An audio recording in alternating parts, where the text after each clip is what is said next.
Bismillahirrahmanirrahim. Assalamualaikum warahmatullahi wabarakatuh. Dan salam sejahtera untuk kita semua.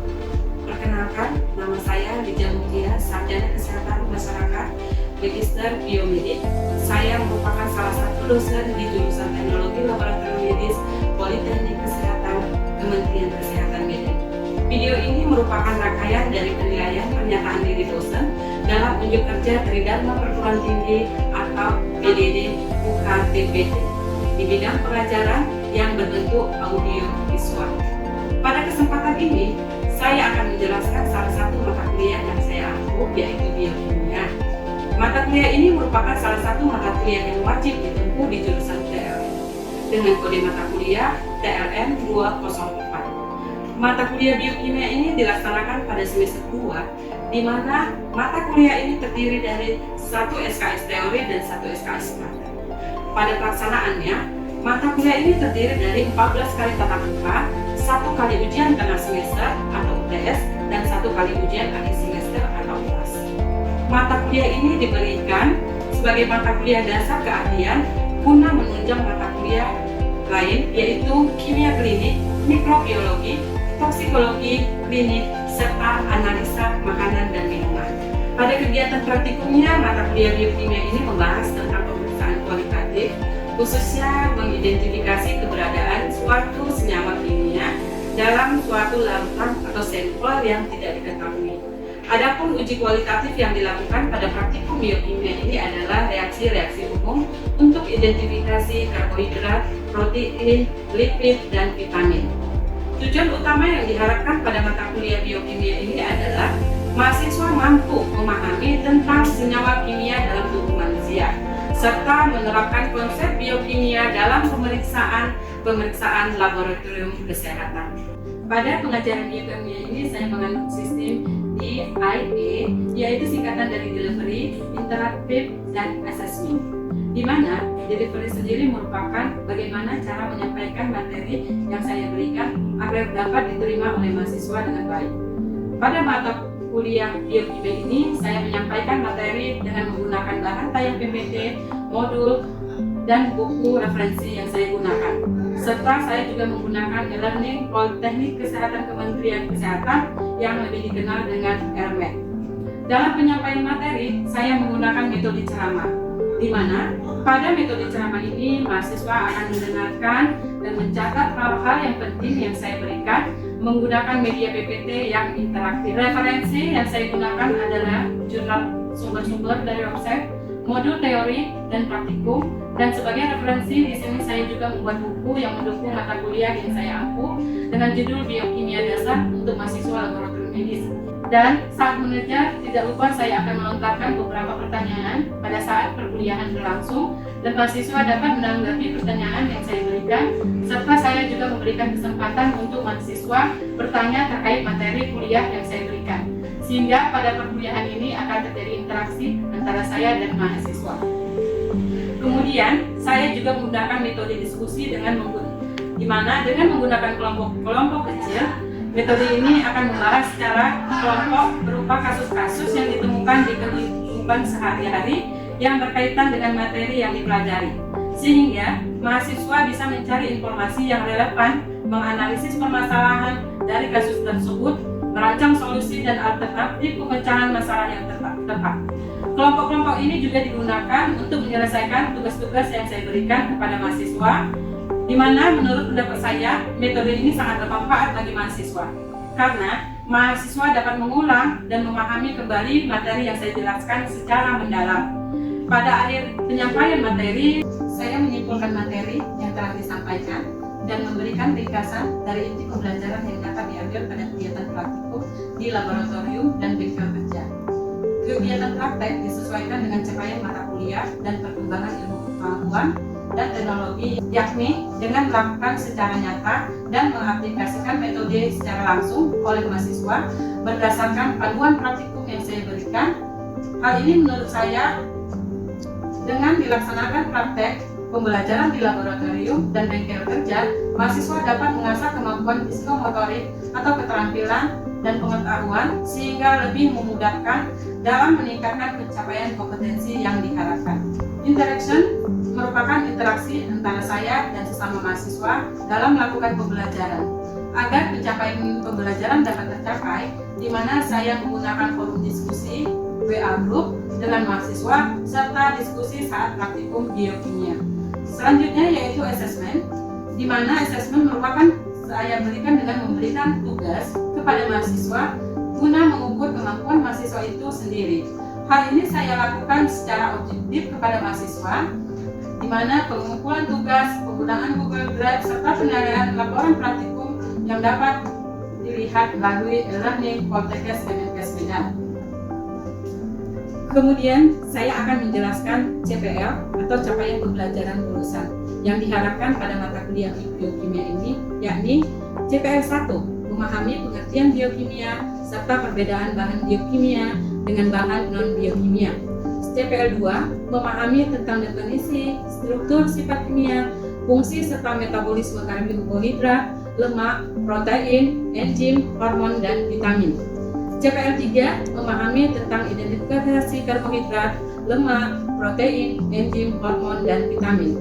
CPL 4, memahami tentang senyawa kimia dalam tubuh manusia, serta menerapkan konsep biokimia dalam pemeriksaan laboratorium kesehatan. Selanjutnya, dari CPL ini maka akan diturunkan menjadi CPMK, yaitu pencapaian pembelajaran mata kuliah, di mana CPMK pada mata kuliah biokimia yang saya bawakan ini yaitu 1. Menjelaskan dan memahami perbedaan senyawa biokimia dan non-biokimia. CPMK 2, menjelaskan dan memahami tentang struktur dan fungsi karbohidrat. CPMK 3, menjelaskan dan memahami tentang metabolisme dan identifikasi karbohidrat. CPMK 4, menjelaskan dan memahami tentang struktur dan fungsi protein. CPMK 5, menjelaskan dan memahami tentang metabolisme dan identifikasi protein. CPMK 6, menjelaskan dan memahami tentang struktur dan fungsi asam lemak. CPMK 7, menjelaskan dan memahami tentang metabolisme, perbedaan asam lemak jenuh dan tidak jenuh, serta identifikasi lemak. CPMK 8, menjelaskan dan memahami sejarah penemuan, nomenklatur, pembagian enzim, serta mekanisme kerja enzim. CPMK 9, menjelaskan dan memahami faktor-faktor yang mempengaruhi kerja dan peran enzim pada tubuh.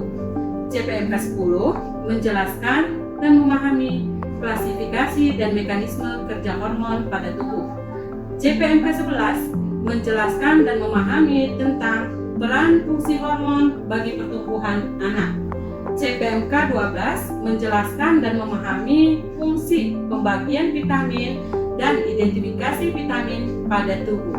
CPMK 13, menjelaskan dan memahami tentang angka kecukupan gizi yang diperlukan bagi tubuh kembang anak. Bahan kajian materi yang pada pembelajaran pada mata kuliah biokimia ini yakni 1. Perbedaan senyawa biokimia dan non-biokimia. 2. Struktur dan fungsi karbohidrat. 3. Metabolisme dan identifikasi karbohidrat. 4. Struktur dan fungsi protein. 5. Metabolisme dan identifikasi protein. 6. Struktur dan fungsi asam lemak. 7. Metabolisme perbedaan asam lemak jenuh dan tidak jenuh serta identifikasi lemak. 8.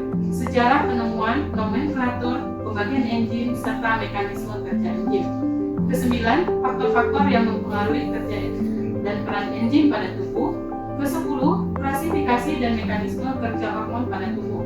11. Peran dan fungsi hormon bagi pertumbuhan anak. 12. Fungsi pembagian vitamin dan identifikasi vitamin pada tubuh. 13. Angka kecukupan gizi yang diperlukan bagi tubuh kembang anak. Pada saat pertemuan pertama, kepada mahasiswa saya selalu menjelaskan tentang kontrak perkuliahan yang akan disepakati bersama dengan mahasiswa, di mana pada saat penjabaran kontrak perkuliahan saya akan menjelaskan tentang penilaian. Dengan demikian mahasiswa bisa lebih mempersiapkan diri agar perkuliahan berjalan lancar dan memperoleh nilai yang memuaskan. Penilaian dibagi menjadi 2 item utama, yaitu teori yang berbobot 40% dan penilaian praktek yang berbobot 60%. Penilaian teori teori terdiri dari 20% nilai tugas atau kuis, nilai UTS 30% dan 50% dari nilai UAS. Sementara itu, nilai praktek terdiri dari 20% nilai tugas. Dalam hal ini, nilai diambil dari pembuatan laporan praktikum, kemudian 30% dari nilai UTS dan 50% dari nilai UAS. Demikianlah pemaparan 3 aspek yang saya terapkan dalam proses pengajaran saya. Selanjutnya, saya akan menampilkan proses pembelajaran praktikum yang saya lakukan di dalam ruang laboratorium. Selamat menyaksikan video pembelajaran saya. Bismillahirrahmanirrahim. Assalamualaikum warahmatullahi wabarakatuh. Waalaikumsalam warahmatullahi wabarakatuh. Salam sejahtera untuk kita semua. Alhamdulillah pagi ini kita dapat berkumpul bersama-sama di ruang praktikum kita, yaitu laboratorium parasitologi. Pada pagi hari ini, apakah kalian masih tetap semangat? Semangat. Oke. Kalau masih semangat, coba dulu jawab pertanyaan salam dari Ibu. Poltekkes Medan? Unggul, kompetitif, profesional. Oke, terima kasih. Oke, baiklah. Hari ini kita akan lanjutkan praktikum kita yang kedua. Tetapi sebelum melanjutkan praktikum yang kedua ini, terlebih dahulu saya akan mereview kembali tentang penjelasan saya di praktikum yang pertama. Nah, sebelum kegiatan ini, saya akan memberikan beberapa pertanyaan. Nanti saya akan melihat apakah kita bisa maju atau terus ke praktikum kedua. Kira-kira dari pertanyaan saya ada yang bisa menjawab, yaitu apa sih komposisi dari regens molis? Saya Bu. Ya, Anabella, kan? Komposisi regens molis adalah menentukan 12,5 gram alfa-naftol dalam alkohol 95% sampai volume 250 ml. Ya, terima kasih ya Anabella. Berarti sudah paham bahwa komposisi regens molis ini adalah 12,5 gram alfa-naftol yang akan kita larutkan dalam 95% alkohol yang kita sampaskan sampai 250 ml.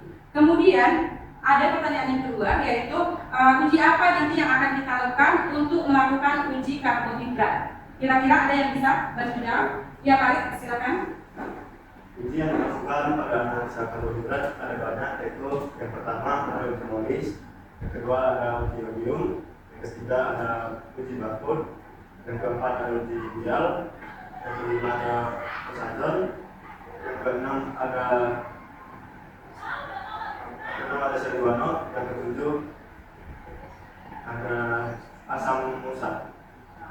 Terima kasih ya. Berarti sudah mendengarkan tadi ada beberapa uji yang disebutkan oleh Farid. Tadi ada uji dial, uji molis terutama ini yang akan kita lakukan. Kemudian ada uji oxazol, ada uji Sediwano, ada uji barcode, ada uji Mendeleev. Jadi itulah uji-uji dari karbohidrat. Nah, karena kalian sudah paham, maka saya akan menjelaskan tentang praktikum kita yang kedua ini. Nanti setelah saya jelaskan, baru kalian boleh mengerjakan praktikumnya. Oke? Uji molis. Nah, ini uji molis adalah sebagai uji pendahuluan karbohidrat, di mana uji molis ini diperkenalkan oleh Hans Molis. Hans Molis ini adalah seorang ahli botani yang berasal dari Austria.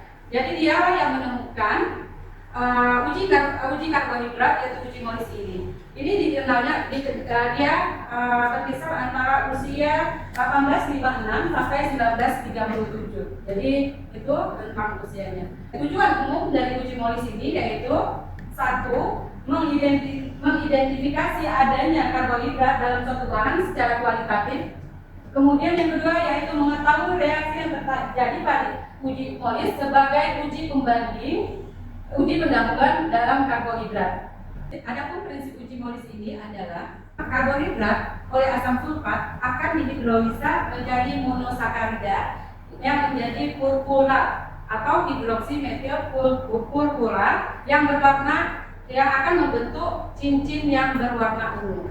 Nanti saat praktikum kalian lihat, bisa lihat bentuk cincinnya seperti mana. Nanti akan terlihat batasan antara jarak antara karbohidrat dengan asam sulfat tadi. Oke, reaksi uji molis ini adalah untuk karbohidrat adalah anorganik pekat akan dihidrolisa menjadi monosakarida. Ini dasarnya ya. Dehidrasi monosakarida ini jenis pentosa oleh asam sulfat pekat menjadi purpura dengan golongan heksosa akan menghasilkan metil hidroksipurpura. Reaksi molis ini terdiri dari alfa naftol dan alkohol. Nanti akan bereaksi. Tadi komposisinya tadi sudah dijelaskan ya. Itu komposisi. Jadi reaksi molisnya komposisinya adalah alfa naftol dengan alkohol 95%. Kemudian cincin yang berwarna ungu itu adalah batasan nanti antara karbohidrat dengan asam sulfat pekat, jadi nilai pembatas. Oke, ini adalah reaksi yang terjadi, di mana reaksi itu adalah karbohidrat dengan penambahan asam sulfat pekat, dia akan terbentuk hidroksi metil purpural dengan penambahan alfa naftol. Itu rumus bakunya ya. Jadi akan terbentuk cincin yang berwarna ungu. Oke, sampai sini ada yang mau ditanyakan? Saya itu Ya, silakan. apa fungsi asam sulfat pada uji molis? Oke, dari pertanyaan Nazla bertanya ke kalian semua bahwa apa sih fungsi asam sulfat pada reaksi molis ini? Ada yang bisa membantu? Saya Ya, Putra, silakan. fungsi H2SO4 pada uji molis ini berguna sebagai penghidrolisa karbohidrat menjadi senyawa monosakarida. Oke, terima kasih Putra. Jadi itu ya Nazla. Jadi fungsi asam sulfat ini adalah sebagai penghidrolisa karbohidrat. Oke, selanjutnya slide berikutnya yaitu tentang alat dan bahan. Pada praktikum kita kali ini alat yang digunakan yaitu ada tabung reaksi, ada alat tabung, ada pipet tes. Kemudian bahan yang kita gunakan yaitu kita gunakan asam sulfat pekat, reaksi molis. Setelah itu untuk larutan ujinya kita gunakan glukosa, laktosa, destrin, amilum, dan sukrosa yang masing-masing 1%. Yang kemarin kalian buat saat praktikum pertama. Jadi itu yang digunakan sebagai sampelnya atau larutan ujinya. Untuk berikutnya kita akan melakukan cara kerja dari pemeriksaan uji molis ini. Nah, cara kerjanya adalah pertama di tabung reaksi kalian, mana tabung reaksinya? Ini di tabung reaksi ini ada masing-masing tabung reaksi ada 5 tabung. Kalian isi masing-masing 15 tetes glukosa, 15 tetes sukrosa, begitu juga laktosa, amilum, dan destrin. Nah, setelah itu tambahkan reagen molisnya. Reagen molisnya ditambah sebanyak 3 tetes saja cukup. Setelah ditambahkan reagen molis, kalian aduk, campurkan. Sudah bercampur larutan ini kemudian dengan dari dinding tabung reaksi, perlahan-lahan masukkan 1 mili asam sulfat pekat. Ingat ya, hati-hati penggunaan asam sulfat pekat. Jadi kalian harus pergunakan APD-nya sebaik mungkin. Oke. Setelah itu lihat reaksi yang terjadi. Terbentukkah atau tidakkah cincin yang berwarna ungu tadi? Jadi kalau dia terbentuk cincin yang berwarna ungu, bahwa sampel mengandung karbohidrat. Oke, bila tidak terbentuk maka sampel tidak mengandung karbohidrat. Jadi di positif bila dia ada cincin ungunya, ada batas, dan negatif itu tidak ada cincin yang berwarna ungu. Oke, sampai sini karena saya sudah menjelaskan, terima kasih. Maka selanjutnya kita akan melakukan praktikum. Nah, saya mohonkan kalau kalian mau melakukan praktikum ujinya hanya 3 kelompok yang maju, kemudian kelompok yang kedua itu boleh melakukan di meja masing-masing. Jadi 3 kelompok, yaitu saya random aja ya, kelompok 2, kelompok 4, dan kelompok 5 ya. Jadi itu aja. Jadi silakan kelompok 2 boleh maju untuk melakukan praktikumnya sambil menjelaskan bagaimana cara kerjanya dan alat yang kalian gunakan. Silakan.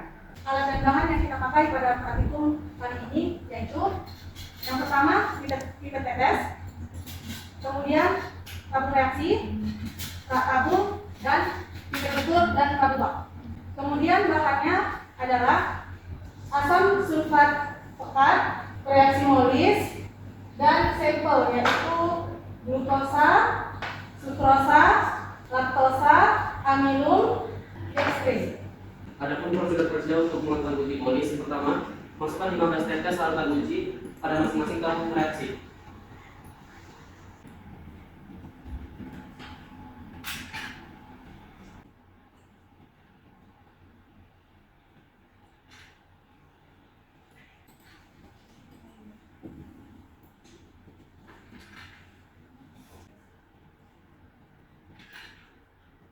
Kemudian pada setiap tabung yang sudah diisi larutan uji ditambahkan 3 tetes reaksi Molis.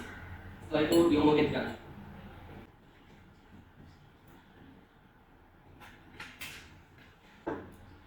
Setelah semua tabung dihomogenikan, kemudian tambahkan 1 mili asam sulfat pekat melalui dinding tabung.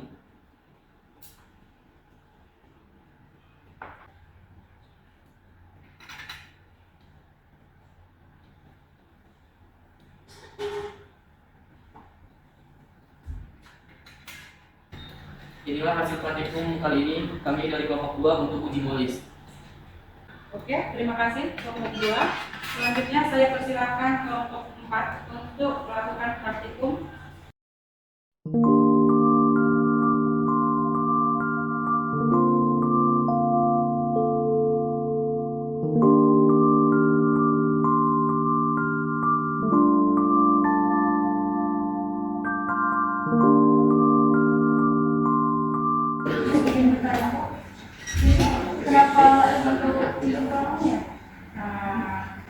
Jadi kenapa tidak terbentuk jenis dari warna biru? Tadi temannya memberikan asam sulfat itu tidak melalui dinding tabung reaksi. Jadi asam sulfat itu harus diberikan di dinding tabung reaksi agar tidak tercampur karbohidrat dengan asam sulfat pekatnya ya. Oke, udah tahu ya kesalahannya. Jadi nanti kelompok 5 jangan ada lagi kesalahan.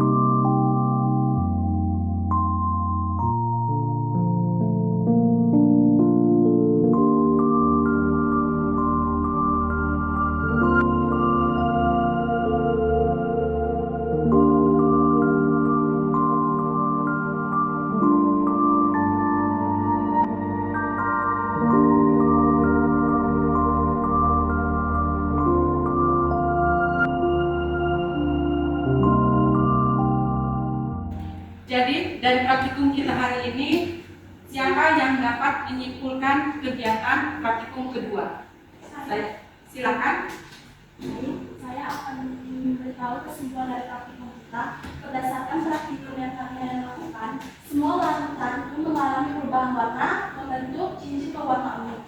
Maka yang menandakan bahwasanya larutan glukosa, sukrosa, laktosa, dextrin, amilum itu mengandung karbohidrat. Terima kasih. Jadi Ibu tambahkan temannya dan kesimpulan temannya bahwasanya uji Molis ini adalah sebagai uji pendahuluan untuk pemeriksaan atau uji karbohidrat. Jadi uji pertama untuk karbohidrat adalah uji Molis. Karena praktikum sudah selesai, maka tugas kalian adalah membuat laporan yang akan kalian kumpul di Elmed. Jadi jangan lupa diupload di Elmed dan dikerjakan ya, jangan copy paste. Demikianlah pembelajaran kita hari ini. Apabila ada yang mau didiskusikan, boleh diskusi di grup WA kita, kemudian bisa di Elmed. Semoga ilmu kita bermanfaat hari ini. Wassalamualaikum warahmatullahi wabarakatuh. Waalaikumsalam warahmatullahi wabarakatuh. Demikianlah video pernyataan diri dosen dalam unjuk kerja Tridharma Perguruan Tinggi saya sebagai pengajar biokimia di jurusan Teknologi Laboratorium Medis Politeknik Kesehatan Kementerian Kesehatan Medan. Mohon maaf jika ada salah kata yang terucap, dan atas perhatiannya saya ucapkan terima kasih. Akhir kata saya ucapkan wassalamualaikum warahmatullahi wabarakatuh.